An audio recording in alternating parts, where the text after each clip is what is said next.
আমরা এখন একেবারেই শেষ জামানার মানুষ, আখেরি জামানার মানুষ, লাস্ট আওয়ার, শেষ ঘন্টার মানুষ আমরা। আমাদের নবীকে বলা হয় নবী ও আখেরি জামান, শেষ জামানার নবী। কোন জামানার? শেষ জামানার নবী। তিনি যখন পৃথিবীতে এসেছিলেন তখন থেকে শেষ জামানা শুরু।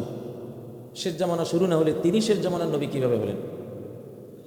অবশ্যই আজ থেকে 1450 বছর আগে তিনি যখন পৃথিবীতে রাসূল রূপে প্রেরিত হন তখনই ছিল শেষ জামানার শুরু, স্টার্ট। এজন্যই ওয়ালাকিন রাসূলুল্লাহি ওয়া খাতামান নবিয়্যিন,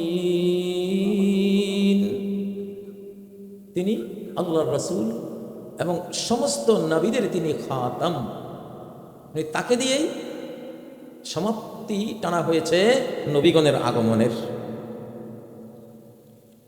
তিনি নিজে বলেছেন বুইস্তু আনা ওয়াস সাআতু কাহাতাইন, আমি পৃথিবীতে এসেছি আমি আর কিয়ামত এই দুই আঙ্গুলের মতো, এতটা কাছে।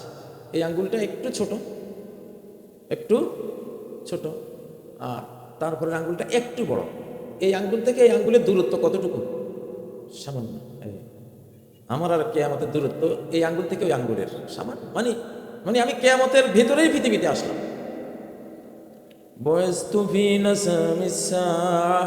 আমি কিয়ামতের বাতাস যখন শুরু হয়ে গেছে, নাসাম মানে মৃদু বাতাস, বড় বাতাস দমকা বায়ু আসার আগে ছোট্ট বাতাস মৃদু বাতাস শুরু হয়, ঠিক না?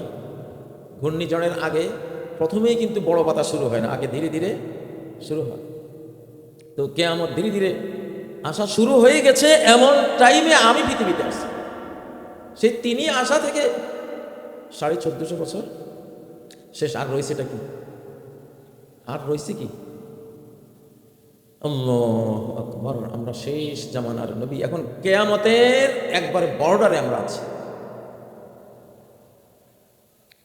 এই জন্য এখন কোনো জিনিস গোপন থাকে না, কারণ কিয়ামত হলো সব গোপন প্রকাশ হওয়ার সময়। সব গোপন যেই জগতে প্রকাশ হয়ে যাবে, যেই যুগে সময়ে প্রকাশ হয়ে যাবে, সেটাকে বলা হয় কিয়ামত। ইয়াউমুল কিয়ামাহ ইয়াউমা তুবলাস সারাইর, ওই টাইম লাইন, ওই সময় রেখা যখন আসবে, সমস্ত গোপন জিনিস প্রকাশ হয়ে যাবে, সব গোপন প্রকাশ হয়ে যাবে। এখন আর অপরাধ করে কেউ লুকিয়ে রাখতে পারবে না, কোনো না কোনোভাবে ধরা পড়বে। ধরা পড়তেছে না? ছোট বড় অপরাধ করছেন তো ধরা খাইছেন, সাপ কথা। কোনো জিনিস এখন আর লুকানো নাই। মাটির ভিতরে কি আছে এটাও মানুষ বের করে আনছে, কোথায় কি আছে। আজকে যে একটা বিশাল ভয়াবহ ভূমিকম্প হয়ে গেল, ভয়াবহ সিগন্যাল, ধ্বংসাত্মক ভূমিকম্পের আগে এটা হলো বিপদ সংকেত দেখিয়ে যাওয়ার ভূমিকম্প। আমি এই ভূমিকম্পকে নাম দিয়েছি ডক্টর খলিল অজিত দোভাল ভূমিকম্প। কি ভূমিকম্প? ডক্টর খলিল অজিত দোভাল ভূমিকম্প। মুখস্থ করেন। আজকে কত তারিখ? এই 21 তারিখের বাংলাদেশের নরসিংদী মাধবদী থেকে শুরু হওয়া এবং ভারতের কলিকাতা হিমালয় পর্যন্ত ঝাঁকিয়ে নাড়িয়ে দেওয়ার এই ভূমিকম্প, এটার নাম হলো ডক্টর খলিল অজিত দোভাল ভূমিকম্প। এই লাইভ আছে তো, জাতিকে জানাইতেছে। কি করছে তারা? কি জানে আল্লাহ, কি শুনছে তাদের কাছে? তারা বাংলাদেশের ব্যাপারে কোন জঙ্গিবাদের নাটক আবার মঞ্চস্থ করার সিদ্ধান্ত নিয়েছে গোপনে ভারত। আল্লাহর দিনকে, যেই দিনের নামেই হলো শান্তি, উদখুলু ফিস সিলমি কাফা, সিলম শান্তি, শান্তির ধর্মে প্রবেশ করো সবাই। ইসলাম ছাড়া সব ধর্ম হলো অশান্তির ধর্ম, ডিপ্রেশনের ধর্ম, টেনশনের ধর্ম। প্রমাণ চান? জাতিসংঘের বিশ্ব স্বাস্থ্য সংস্থা হুর রিপোর্ট প্রতি বছর 10 থেকে 15 লক্ষ মানুষ আত্মহত্যা করে ডিপ্রেশনে। এগুলি সবই ইসলামের বাইরের মানুষ। 2-4 জন মুসলমান নামে যারা ইসলাম আসলে বুঝে নাই, বুঝে না, ধানের মধ্যে কিছু চিটা তো থাকে, কিন্তু ম্যাক্সিমাম হলো ওরা আত্মহত্যা। আত্মহত্যা কি খুব শান্তির কারণে হয় না অশান্তির কারণে? আল্লাহ, হতাশার কারণে। মান কানা ইয়াযুন্নু আল লান ইয়ানসুরাহু আল্লাহ, যার বিশ্বাস আল্লাহ তাকে কোনো সাহায্য করবে না, আল্লাহ তাকে বাঁচাবে না, আল্লাহ তাকে দেখতে পারে না, আল্লাহ তাকে কখনো পছন্দ করে না, আল্লাহ তাকে কিছু দেবেও না, এই জাতীয় বিশ্বাস যার, তো তার ব্যাপারে আল্লাহ বলছেন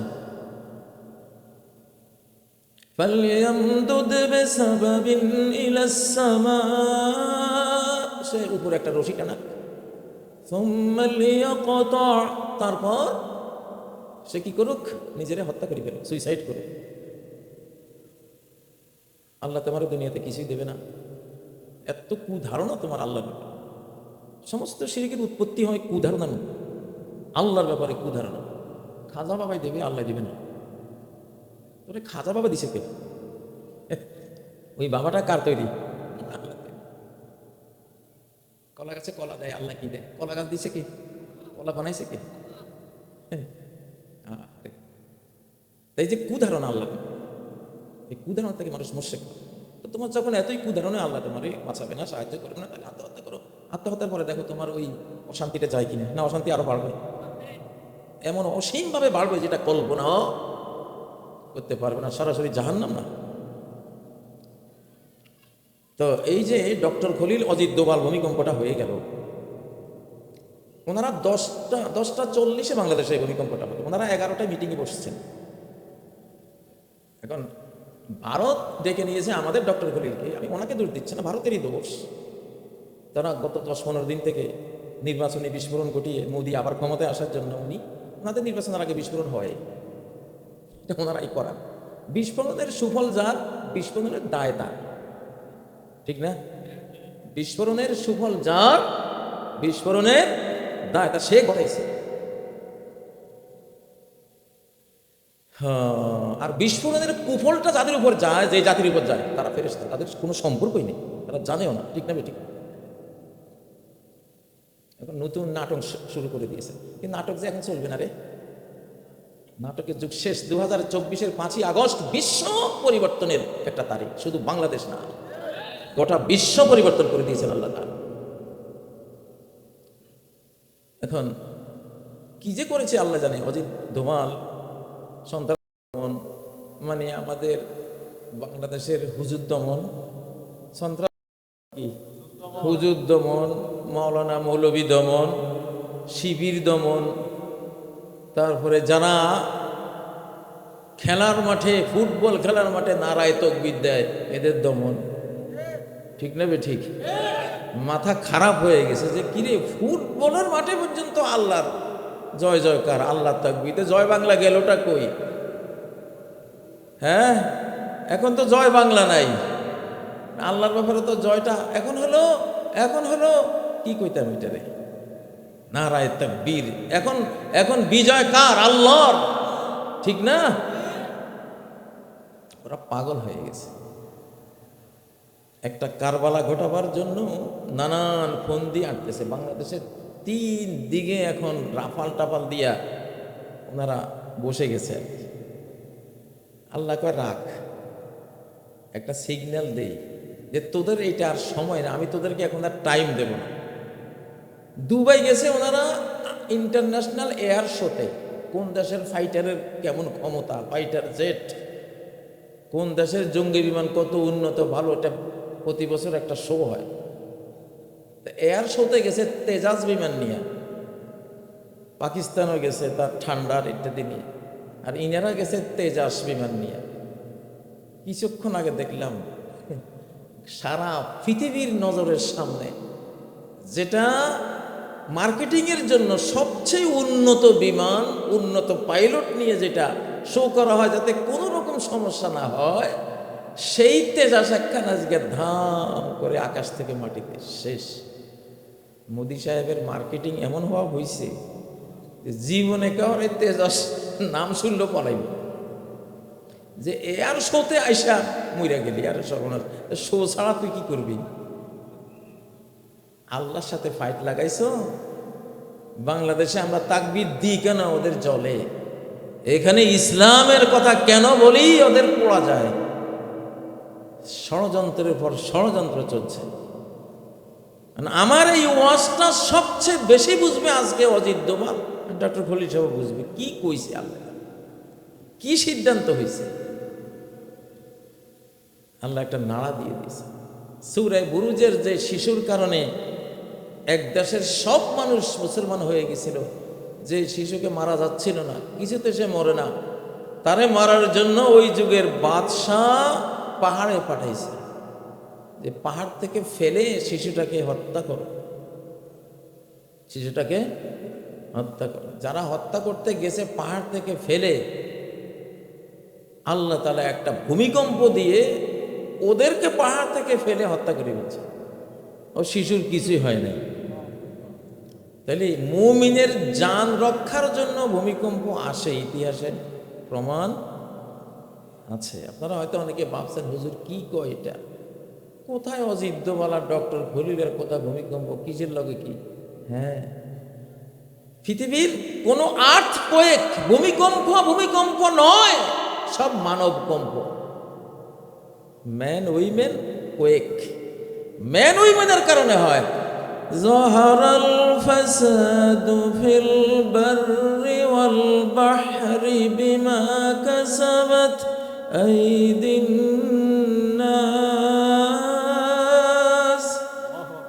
জলে স্থলে অন্তরিক্ষে যত ভূমিকম্প বলো, টর্নেডো বলো, সাইক্লোন বলো, দাবানল বলো, মহাপ্লাবন বলো, সব এই ম্যান উইমেন মানুষের হাতের কামাই। মিলেনি? তাইলে সূরা বুরুজের ওই শিশু হত্যা করার সিদ্ধান্ত যারা বাস্তবায়ন করতে চেয়েছিল, ভূমিকম্প দিয়ে আল্লাহ তাদেরকে নিপাত করেছেন। তাহলে বোঝা গেল মুমিনের পক্ষে ভূমিকম্প হয় নাকি হয় না? হয়। আল্লাহ এখন একেবারে ডাইরেক্ট অ্যাকশানে আসেন না, তেড়িবেড়ি করবি একবারে দুনিয়ার সীমানার বাইরে নিয়ে যান। আল্লাহ এখন সরাসরি পৃথিবী নিয়ন্ত্রণ করছেন, মানুষের হাতে নাই। কিছু সময় আল্লাহ নিজে নিয়ে নেন, যখন বান্দারা পৃথিবী নষ্ট করার উপক্রম করে, ধ্বংস করার উপক্রম করে, তখন অপরাধীগুলো দুনিয়া থেকে সাইজ করে বিদায় করে দেওয়ার কাজ করতে হবে। ওই সময় দায়িত্ব ডাইরেক্ট কে নেন? আব্রাহার 60,000 বাহিনী নিয়ে যখন কাবা ধ্বংস করতে এসেছিল, কুরাইশের জনসংখ্যা মাত্র 500-700, বেচারারা সব পলাইছে গিয়ে পাহাড়ে। আব্রাহার ধ্বংসের দায়িত্ব তখন ডাইরেক্ট হয়ে গেছিল কার হাতে? কার হাতে? وَأَرْسَلَ عَلَيْهِمْ طَيْرًا أَبَابِيلَ। আল্লাহ এই বিশাল হস্তি বাহিনীর বিরুদ্ধে প্রেরণ করলেন পাখি, ঝাঁকে ঝাঁকে ছোট পাখি, ছোট। আল্লাহর অনন্ত অসীম ক্ষমতার তুলনায় পৃথিবীর সমস্ত বেঈমান বাহিনী হলো খুব ক্ষুদ্র একটা বাহিনী, খুব ক্ষুদ্র একটা বাহিনী। জুনদুম মা হুনালিক, জুনদুম মা, সামান্য বাহিনী। আরবি গ্রামার যারা জানেন, মাল ইত্তাকলিল ও তাহকির, এটা খুবই উইক, খুবই নগণ্য, খুবই দুর্বল একটা বাহিনীকে বুঝাবার জন্য মা শব্দটি, জুনদুম মানে বাহিনী, এই বাহিনীর সাথে মা যুক্ত হয়েছে, মানে বাহিনী ক্ষুদ্র, বাহিনী সামান্য, বাহিনী খুবই নগণ্য। আছে একটা বাহিনী আছে, ভারত আছে, ওইটা সেটা আছে, এগুলি আমার শক্তির সামনে কি? এগুলি আল্লাহ শক্তির সামনে কি? এগুলি কোন কিছুই নেই, ঠিক না? তো ওরা আবার আল্লাহর সাথে এখন লড়াই করার, বাংলাদেশের সাথে লড়াই করা মানে সরাসরি এখন আল্লাহর সাথে লড়াই করা। কারণ বাংলাদেশ তো বাংলাদেশ এটা পাকিস্তান ছিল, মানচিত্র ছিল মুসলিম মানচিত্র, দ্বিজাতি তত্ত্বের ভিত্তিতে নেওয়া মানচিত্র। আপনারা 47-এর ইতিহাস, 47-এই বাংলাদেশের প্রকৃত স্বাধীনতার ইতিহাস, আর 2024-এর 5ই আগস্ট প্রকৃত স্বাধীনতার ইতিহাস। আর 71-এর স্বাধীনতা হলো স্বাধীনতার নামে ভণ্ডামি। একটা বইয়ে লেখা আছে, একজন কারা বন্দির একটা বই আছে মার্কেটে, স্বাধীনতার নামে ভণ্ডামি, আসলে পরাধীনতা। এই জন্য মুক্তিযুদ্ধের 9ম সেক্টর কমান্ডার কি নাম, মেজর জলিল, অরক্ষিত স্বাধীনতাই পরাধীনতা বই লিখেছে। তো সেই ভণ্ডামির যুগ শেষ, ভারতীয় ভণ্ডামি যুগ শেষ। আমরা এখন প্রকৃত অর্থে স্বাধীন হয়েছি, আলহামদুলিল্লাহ। আমি একটা জিনিস অবজারভেশনে নিছি যে ভারত কেন আকাশে গেলেই মাইর খায়। ভারত আসমানে উঠলে প্রায়শই ওদের বিমান ওদের ক্রাশ হয়ে যায়, ফাইটার জেট পড়ে যায়। আজকে গোটা পৃথিবীর সামনে বেইজ্জত হয়েছে, মোদির মান ইজ্জত আর নাই। পাকিস্তান আকাশে, পাকিস্তানের ঠান্ডার মার্কেট সেই কি সরগরম। বাংলাদেশও কিনতেছে ইনশাল্লাহ, আমরা আমাদের বাইরটা কিনবো, তোমার কি। গসাইতে চাইছিল তেজাস হাসিনারে দিয়া, কবুল হয় নাই আলহামদুলিল্লাহ। ভারত আসমানে গেলে মায়ের খায় কেন? আমি বহুদিন এটা নিয়ে গবেষণা করেছি। তো আমার কাছে এই আয়াতটা আসে, আল্লাহ কি বলেন, ফালইয়ারতাকু ফিল আসবাব, সূরা সাদের আয়াত, যে তুমি আকাশের দিকে আইও না। তোমার যখন এত ক্ষমতা, আমার রাজত্ব মানো না, আমার মাবুদত্ব মানো না, আমার ক্ষমতা স্বীকার করো না, আসমানের দিকে আইও দেখি। আসমান তো এখনো ডাইরেক্ট আল্লাহর এলাকা, জমিনটা আমাকে আল্লাহ দিয়ে রাখছেন, এই জন্য জমিনের নাম করছেন না। জমিন তো করে দিছি, তোরা একটা সময় পর্যন্ত চাষবাস করবি, কুদাকুদি করবি, লড়াই টড়াই করবি, কিন্তু তো পারমিটেড। তো আমার লোকে লাগতে হলে আসমানে আর উপরের দিকে আয়।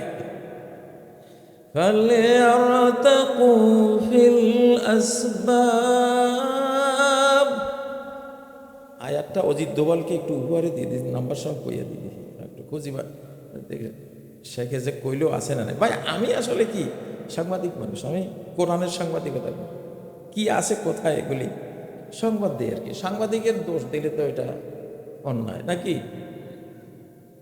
এটা আয়াত হইল 10 নম্বর সূরা সাদের 10 নম্বর আয়াত। ফালিয়ারতাকু, তারা যাতে আরোহণ করে, ফিল আসবাবিস সামাওয়াত ফি তুরুকিস সামা, আকাশের পথগুলিতে আইও, এয়ারলাইন্সগুলিতে জেট লইয়া আইও না দেখি। কারণ তোমরা মাটিয়া মূর্তির পূজা করো, তোমাকে মাহবুদ হলো মাটিয়া, তো আকাশের লগে তোমাদের কি সম্পর্ক? আকাশের মাহবুদে তোমরা পূজা করো।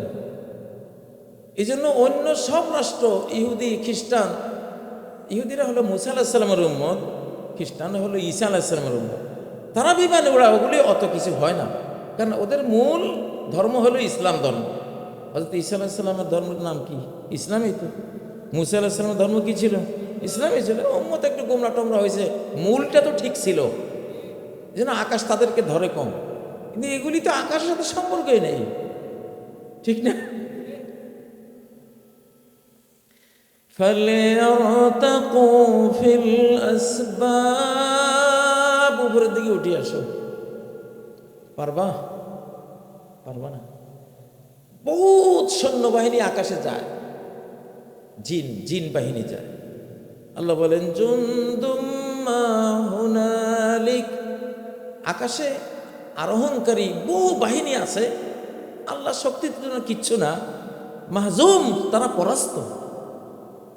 জিনেরা কইছে না, সূরা জিনের মধ্যে আছে না, আমরা আকাশে উঠি, আগে উঠতাম, খবর কালেক্ট করতাম, কারণ মেঘের মধ্যে ফেরেশতারা বসেন, ওটা আকাশের এরিয়া, আল্লাহর এরিয়া, আল্লাহর খাঁটি এরিয়া, ওখানে মানুষের কোনো দখল সেরকম নাই। তো এখন জিনেরা হঠাৎ দেখলাম আকাশ থেকে আমাদেরকে শেল মারা হচ্ছে, ভয়ঙ্কর শেল। فأتبعه شهاب ثاقب। আমরা উপরে উঠতে গেলেই দেখি একটা আকাশের সেলিং ভয়াবহ তারকা থেকে গ্রহ থেকে সেল মেরে আমাদেরকে নাস্তানাবুদ করে দেওয়া। দুহুরাও ওয়া লাহুম আযাবুন ওয়াসিব। তাদেরকে বিতাড়িত করা হয় আকাশ থেকে, আর একটা অব্যাহত সেলিং শাস্তির মার আকাশ থেকে আসে। আমার একটা মনে হয় যে আগামী কয়েক বছর পরে আকাশে এরা বিমান তুললে আসমান থেকে বাইরে দিবে হলো না, আসমানের অ্যাস্টেরয়েড মিটিওর মাইরা শেষ করে দিবে। যাই হোক, এটা তাদেরকে একটা ইনফরমেশন দিলাম, মানে আকাশে সুবিধা করতে পারতেন না, আকাশে সুবিধা করতে পারতেন না। আকাশের মালিকের লগে তোমাদের সম্পর্ক তো জুইতেন না, খুব খারাপ সম্পর্ক। এই জন্য এটাই কারণ, মূল বড় কারণ এইটা। যাই হোক, এখন এই যে চাঁদ দেখছে, হে কয় ভাই আমি চাঁদ দেখিয়ে এসে উঠছে, তুমি দেখো নাই তো বিশ্বাস করো না, বিশ্বাস করলে তো হইল, তুমি দেখো না এটা একটা দোষ করলা। এখন যে দেখছে এর কথা বিশ্বাস করলে না, আরেকটা দোষ করলে, এত দোষ করো কা? আমরা যারা আল্লাহ আমাদের সাথে থাকেন, আমরা আল্লাহকে সাথে নিয়ে চলি, আমরা আল্লাহর কোরআনকে নিয়ে জীবনটাকে বিলীন করে দিছি। আমার মুখে আপনারা এগুলি পান, কেন পান? কোরআন থেকে পান। আমি প্রতি 7 দিনে কোরআন শেষ করি। ভাই, আমার যদি ইসরাফিলের সিংহের হুৎকার হয় আর আমার দম থাকে, আমার ওই দিনের পড়াটা আমি শেষ করবো ইনশাআল্লাহ। তো এই কথাগুলি কি এমনি আসে? এগুলি কে কয়? মানে আল্লাহ বলা, কোরআনের ব্যাখ্যা। ইবনে আব্বাস যে বলতেন, লাউ ফাকাতু ইয়াকালান লাওয়াজাদতুহু ফি কিতাবিল্লাহ, একটা উটের রশি যদি আমার হারিয়ে যায়, আমি আল্লাহর কিতাব পড়ে খুঁজে বের করব, কোরআন থেকে বের করব কোথায় পড়ছে। রাস্তায় খোঁজা লাগতো না, মরুভূমিতে গিয়ে খোঁজা লাগবে না, আমি শুধু কোরআনে খুঁজবো, আমার উটের রশি কোথায় আছে কোরআনে আমার দেখাইবো যে ওইতে ওইখানে। স্যাটেলাইট, এটা কি স্পিরিচুয়াল আধ্যাত্মিক স্যাটেলাইট। আল্লাহু আকবার, তার চেয়ে বড়। ও ভাইয়েরা, বাংলাদেশকে বাঁচান, বাংলাদেশকে বাঁচান। ডক্টর ইউনূস সাহেবকে আমি প্রস্তাব দিচ্ছি, আগে সংস্কার, এরপরে নির্বাচন, যদি নির্বাচন হয়। আগে কি? তারপরে আগে ওযু গোসল, তারপরে নামাজ। আগে কি? যার গোসল ফরজে গোসল করো, যার ওযু ফরজ ওযু করো, এরপরে না নামাজ। ওযুও ফরজ হয়ে রয়েছে, গোসলও ফরজ হয়ে রয়েছে, সে আল্লাহ মসজিদে গেছে বেয়াদব গাঁট ধাক্কা দিয়ে বাইর করে, ঠিক না বেটি? হ্যাঁ, তোর ওযু নাই, গোসল নাই, হারামি, হারাম খোর, বজ্জাত, তুই এসে তো আল্লাহর মসজিদ নাপাক করতি। আল্লাহ কি বলছেন? তো বাইতি, আমার ঘরের পবিত্র রাখ, কোনো নাপাক জিনিস আমার ঘরে ঢুকাইস না। নামাজ যেমন ইবাদত, একেবারে এইরকমই একটা ইবাদত হলো সরকার গঠন, নির্বাচন, এটা ইবাদত। আমি ওযু আর নামাজের মাসলা শুধু এমনি আপনাদেরকে বুঝাবার জন্য দেই নাই, এটা বাস্তবিকেই এটা ইবাদত, মস্ত বড় ইবাদত। বরং আপনি নামাজ পড়তে পারবেন কিনা শান্তি মতো এই মুসলিম মানচিত্রে, সেটার ওই তৈরি করে দেবে এই নির্বাচন বা এই ধরনের সরকার মনোনয়ন, সরকার গঠন, ঠিক নয় কি? ডক্টর ইউনূস সাহেব, আগে ওযু গোসল, আগে সংস্কার।